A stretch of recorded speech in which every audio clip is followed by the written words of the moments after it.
Bom dia, são 8 horas e 38 minutos e começamos mais um Entrevista Famecos. Eu sou Martina Santos, estou aqui com Maria Eduarda Rocha e Júlia Ruvinski. Bom dia. Bom dia. Bom dia. O Entrevista Famecos de hoje vai tratar de um tema que ainda é visto como tabu na sociedade, o sexo.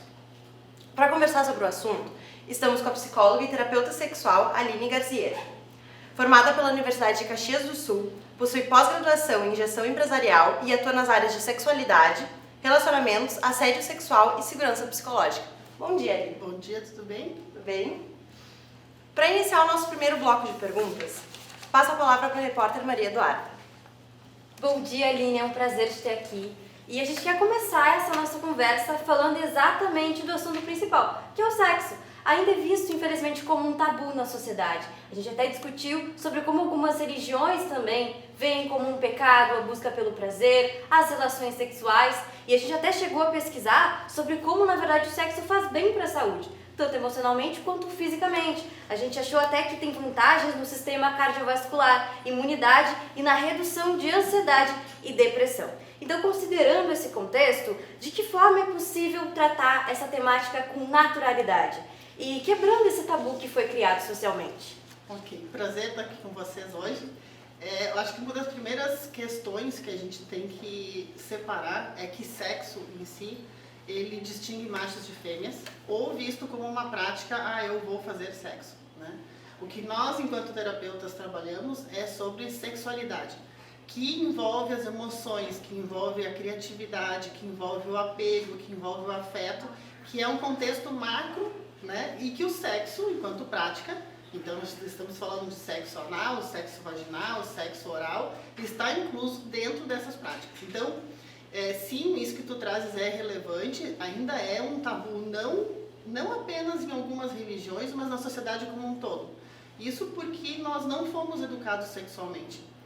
Nenhum de nós, nem eu aqui, possivelmente nem vocês, que são muito mais jovens, tiveram uma educação sexual em casa ou na escola que fizesse referência a isso. O que a gente aprendeu foi as questões biológicas, né? De como que acontece a primeira menstruação, de como que acontece o sistema reprodutor, mas não falando da sexualidade como um tema, o que a gente deve fazer, né? Tipo, quando eu tiver a minha primeira vez, como é que vai ser ou como que não vai ser, e o que a gente faz com essas emoções. Então, por isso que a sexualidade é algo mais macro, né? E essa é a nossa temática, falando sobre sexo, porque na verdade sexo é uma coisa que a gente pratica e a gente desenvolve, porque lá mais adiante, na idade madura, talvez a gente não pratique sexo como a gente pratica hoje, porque tem algumas questões fisiológicas que vão acontecer. Mas a sexualidade pode sim ser vivenciada pela terceira idade. Então a gente está falando de afeto, de apego, de amor, que envolve outras questões e que também é sexo, né? Então quando a gente faz uma massagem ou toma um banho juntos enquanto casal, isso também é sexualidade.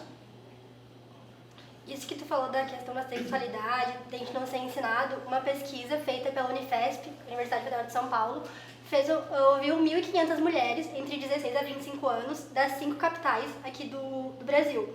E Porto Alegre, 62% dos respondentes falaram que não tiveram educação sexual nas escolas. Então a pergunta que eu te faço é de que forma a gente pode trazer isso dentro das escolas, né? A partir de que momento a gente pode abordar esse tema em sala de aula? Eu acho que a partir de, muitas manifestações no decorrer do desenvolvimento das crianças, a partir dos 5, 6 anos, já tem manifestações que para os pais às vezes podem ser assustadoras, né? Assustadoras até quando a gente fala nas redes sociais de que criança sente um prazer, vamos dizer assim, quando mexe nos genitais aos 5, 6 anos, que é uma fase super natural de que isso aconteça. A questão é que as escolas veem como um tabu porque os pais também têm muito medo. Então, quando a criança pergunta algo de ordem sexual, tipo, o que é virgem? Né? Esse dia tinha uma propaganda que passava sobre isso. A criança estava fazendo referência ao azeite. E os pais começaram a discutir na frente da criança querendo falar outra coisa. Então, às vezes a gente quer dar informações como um adulto ou com a nossa visão de adulto para crianças que estão querendo saber outra coisa. Então, o ideal seria, né, que as escolas começassem a introduzir o tema aos poucos para as crianças. E aí, quando a gente está falando de assédio, de fazer essa prevenção junto com os pais, tipo assim, quem pode tocar nos teus genitais, quem não pode, né? Mas há um medo muito grande de que a gente vai estar estimulando as crianças. Então, talvez essa seja uma das questões mais complexas de fazer a introdução da educação sexual nas escolas, pelo medo de que a gente vai estar estimulando e não combatendo outras coisas, ou de fato fazendo educação sexual, né? Mas seria de fato muito importante, porque as crianças crescem, se tornam adultos e seguem tendo algumas dificuldades porque não tiveram educação sexual. Perfeito. E até seguindo nessa linha, uma curiosidade que a gente tem, também uma pauta importante, é que considerando esse pouco contato das crianças e dos jovens com a educação sexual, quais são as dúvidas mais comuns que surgem em relação ao tema? Hoje, entre os adolescentes, a maior dúvida está em relação... Ontem a gente até falou sobre isso, sobre a questão do envio de nudes, né? A nova geração tem mais contato com tecnologia, com smartphone, e acaba que o sexting, que é o que a gente chama, que é o envio de fotos e vídeos, ele pode ser uma prática entre, às vezes, namorados ou entre parceiros, né? Mas existem certos cuidados em relação a isso, de como fazer isso. Quando a gente não tem educação sexual entre os jovens, isso acaba sendo um problema muito grave, muito sério. A gente já viu casos de suicídio por conta de sexting, porque as imagens foram recompartilhadas e vazadas entre os colegas. Então, o perigo que isso acontece é porque a gente não sabe explicar e a gente não tem essa percepção. Os pais têm muito medo e não sabem como abordar o assunto. A escola não traz o tema. Então, a ideia é que nós enquanto psicólogos ou terapeutas sexuais, possamos ter a liberdade ou o convite das escolas para poder falar sobre isso. Ah, mas a gente não vai poder compartilhar fotos? Pode, mas existem alguns cuidados que são muito importantes, assim, tipo, que não tenha imagem do rosto, que não tenha uma tatuagem aparecendo. Então, assim, não que a gente estimule essa prática, né? Não é esse o contexto, mas trazer a luz, né, dos adolescentes, por exemplo, uma temática como essa, já é fazer uma educação sexual. Bom, para quem está chegando agora, esse é o Entrevista Famecos. Estamos aqui com a psicóloga e terapeuta sexual Aline Garzier. E para dar início ao nosso segundo bloco, chama a repórter Julia Ruvinski. A gente viu que tu é terapeuta sexual capacitada pela inteligência erótica. E a gente quer saber se tu pode contar um pouquinho pra gente o que é terapia sexual e de que forma ela pode ajudar as pessoas. Então, a terapia sexual, ela vem para poder auxiliar as pessoas em questões muito pontuais relativas à sua sexualidade, quando surge uma dificuldade. A questão é até como as pessoas vão chegar até ali para poder dizer assim, sim, eu tenho uma dificuldade que pode ser relacional, né, com o meu parceiro, com a minha parceira, e eu poder entender que aquilo atrapalha a nossa qualidade de vida. Então, por exemplo, uma disfunção erétil, uma ejaculação precoce, uma dificuldade de orgasmo, uma baixa frequência sexual. Nós estamos falando porque a sexualidade ela acontece de forma relacional. Então eu preciso estar com alguém para poder ter essa vivência da prática sexual e poder me dar conta que eu tenho essa dificuldade. Então a terapia sexual vem para poder auxiliar os pacientes nesse processo. Porque uma baixa frequência sexual num casal às vezes pode gerar outras consequências na relação, porque uma relação de casal, vamos supor, nesse sentido, não existe sem o sexo. O que diferencia uma relação de amizade com uma relação de companheirismo, de parceria, é o sexo. Então, se eu não tenho o sexo, o que está acontecendo ali que a gente não tem? Em outras situações, pode ser, as pessoas acham as mais diversas questões para poder envolver nesse sentido, mas a terapia sexual vem, de certa forma, para auxiliar os casais nesse contexto, a tentar investigar o que acontece, e o nosso foco é de fato focar na questão sexual. Então é uma terapia mais breve, a gente vai lá, resolve essa questão sexual. Vamos pensar numa disfunção erétil de um parceiro, resolvida a disfunção erétil, o casal está dispensado, né, da terapia. Ah, mas a gente tem outras questões, porque ele tem depressão. Bom, ok, daí nós vamos entrar num outro contexto, que aí nós vamos fazer terapia convencional. Mas a terapia sexual, propriamente dita, ela vem para sanar problemas de ordem sexual, e que são muitos. Segundo as pesquisas, 50% da população brasileira teve, ou tem, ou terá alguma disfunção de ordem sexual ao longo da sua vida adulta.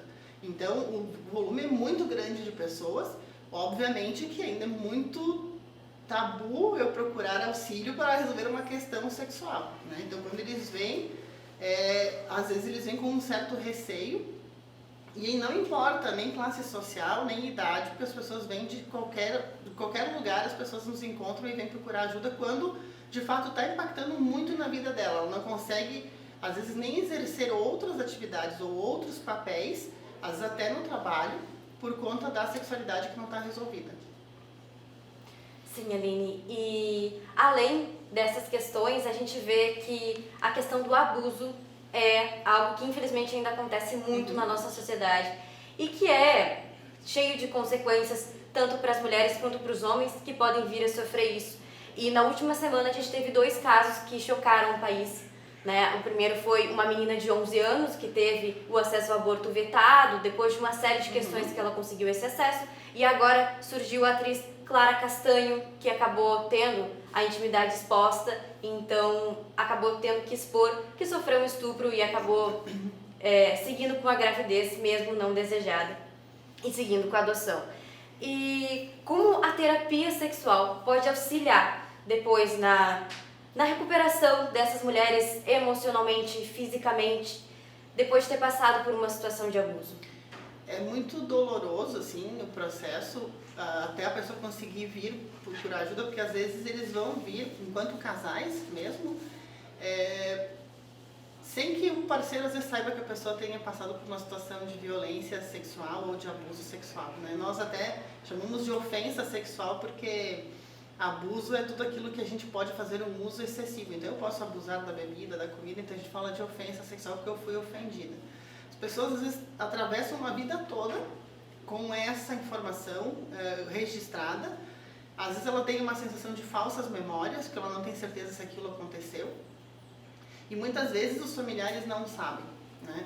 E a pessoa vai conseguir dizer isso muito mais adiante, porque outras questões de ordem sexual, de dificuldades sexuais, irão aparecer no relacionamento.